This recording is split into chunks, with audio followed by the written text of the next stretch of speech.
So এখন আসি continue statement. So continue হচ্ছে মেইনলি একটা বিল্ট ইন কিওয়ার্ড। ওই যে যখন সেমিকোলন ইউজ হচ্ছে তখন একটা স্টেটমেন্টের মতো রূপ নিচ্ছে। সো এটা কখন ইউজ করতে হয়? কোন একটা লুপকে হচ্ছে কন্ট্রোল করার জন্য, তাই না? এটা ব্রেকের জন্য সেম। সো ব্রেক আর কন্টিনিউ হচ্ছে লুপকে কন্ট্রোল করে, লাইক আমার কোন দিকে যাওয়া উচিত, কি করা উচিত। সো কন্টিনিউ স্টেটমেন্ট দিলে কি হয়, সে জাম্প করে কোথায়, next iteration of the loop.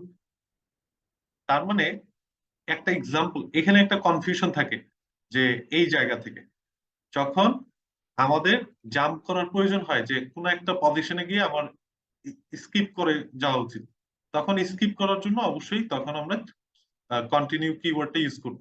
So এটা যে কোনো ধরনের লুপের ক্ষেত্রে আমরা ইউজ করতে পারি। ওকে, এন্ড দেন এখানে আরেকটু সংক্ষেপে লেখা আছে যে continue statement is use to continue the loop and it continues the current flow of the program. এটা কন্টিনিউ করে, ঠিক আছে, বাট স্কিপ করে হচ্ছে remaining code of the specified condition. So remaining কোডটা মানে যেখানে কন্ডিশনটা আছে সেটার পরের রিমেইনিং কোডটা সে স্কিপ করে।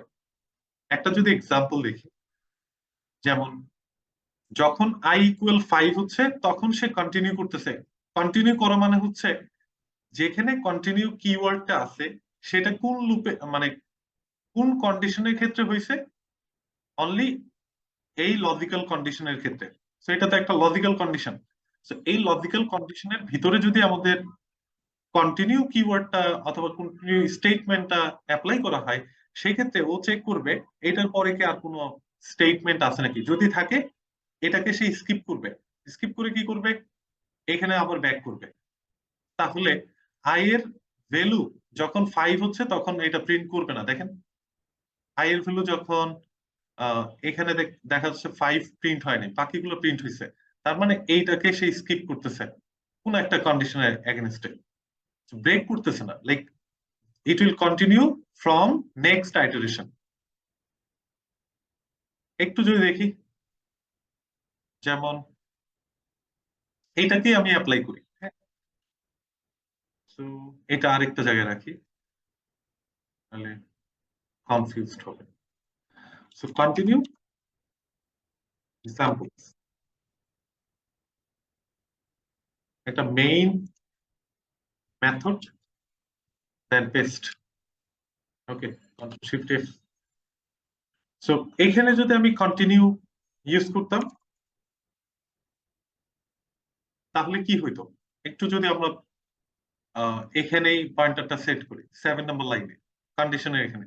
সো কখন হচ্ছে কিউ এর ভ্যালু যখন 2 হচ্ছে এবং পি এর ভ্যালু যখন 2 হচ্ছে তখন কন্টিনিউ করতেছে। সো তার মানে পি এর ভ্যালু কখন 2 হবে, যখন ভিতরের যে নেস্টেড ফর লুপটা একবার কমপ্লিট করবে, ফুল লুপটা যখন একবার কন্টিনিউ করে এখানে ব্যাক করবে, তখনই হচ্ছে পি এর ভ্যালু এক ইনক্রিমেন্ট হবে। তাহলে আমার অবশ্যই একবার এক্সিকিউশন করে যাওয়া উচিত। Debug as Java application, so debugging started. তাহলে এখন শুরুতে পি এর ভ্যালু হচ্ছে 1, কিউ এর ভ্যালু হচ্ছে 1। ওকে, তাহলে এই লুপটা আমার পুরোপুরি কন্টিনিউ করে যাওয়া উচিত। Step over.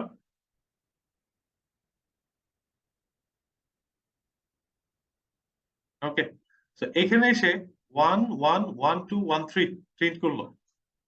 এখন যখন আমি স্টেপ ওভার করব তাহলে কিউ এর ভ্যালু কি হচ্ছে, এক করে বাড়বে, তখন কিউ এর ভ্যালু 4 হচ্ছে।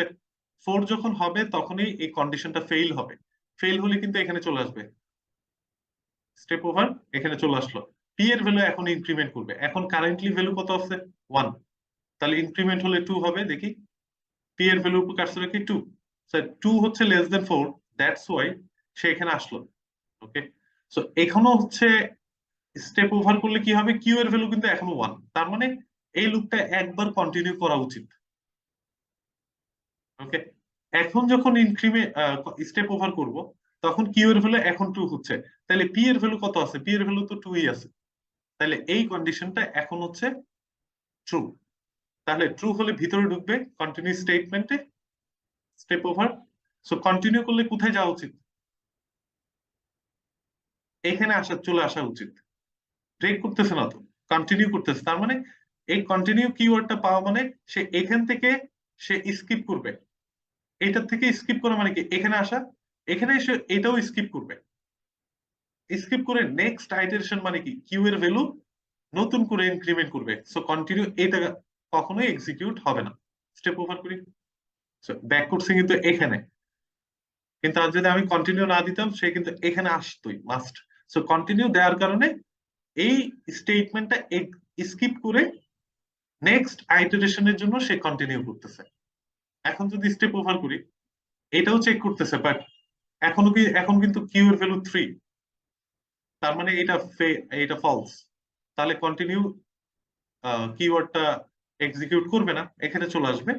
ওকে, স্টেপ ওভার, এখন প্রিন্ট করছে এটা, তার মানে Q equal to R P equal to যখন হচ্ছে, সে তখন ওইটার জন্য কারেন্ট ভ্যালু গুলো প্রিন্ট করবে না, সে পরবর্তী আইটারেশনে চলে গিয়ে 2 3 প্রিন্ট করবে। তাহলে কি হলো, 2 2 হচ্ছে প্রিন্ট করলো না, বাকিগুলো কিন্তু প্রিন্ট করতেছে। বাট এখানে এসে যখন আমরা করছি ব্রেক এক্সাম্পলসে, তখন কি হয়েছে, তখন কিন্তু ব্রেক করা মানে এখান থেকে বের হয়ে যাওয়া, তাই না? এটা যদি আমি রান করি তাহলে কি হচ্ছে, এটা টার্মিনেট করা লাগবে। এটা রান করলে আমার হচ্ছে 2 1 এর পর আর কোনো কিছু প্রিন্ট হচ্ছে না, লাইক 2 2 2 3 কোনোটাই প্রিন্ট হচ্ছে না, 3 1 থেকে স্টার্ট করতেছে, তার মানে এই লুপটা আর কন্টিনিউ করেনি, এই লুপ থেকে টোটালি ব্রেক হয়ে গেছে। আর এখানে যেটা হয়েছে, সে কিন্তু পরের আইটারেশনটা কমপ্লিট করে তারপরে বের হয়েছে। তো এটাই হচ্ছে ডিফারেন্স। এটাকে রান করি এখন। So, এখন কিন্তু 2 1 2 2টা স্কিপ করছে, বাট 2 3 কিন্তু প্রিন্ট করছে, বাট এখানে কিন্তু 2 3 প্রিন্টই করেনি এটার ক্ষেত্রে। এটা রান করলে দেখা যাবে। সো 2 3 রাইট ক্লিক করে রান।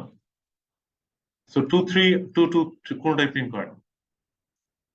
এখানে আরেকটা এক্সাম্পল আছে, এখানে বলছে কি ওই যে একটু আগে যেটা এক্সাম্পল দিছি, সো সেম টাইপের এক্সাম্পল রাখার কারণ হচ্ছে যাতে বোঝা যায় একটার সাথে আরেকটা কম্পেয়ার করে ধরা যায় যে আসলে কোনটার জন্য সেটা স্কিপ করতেছে।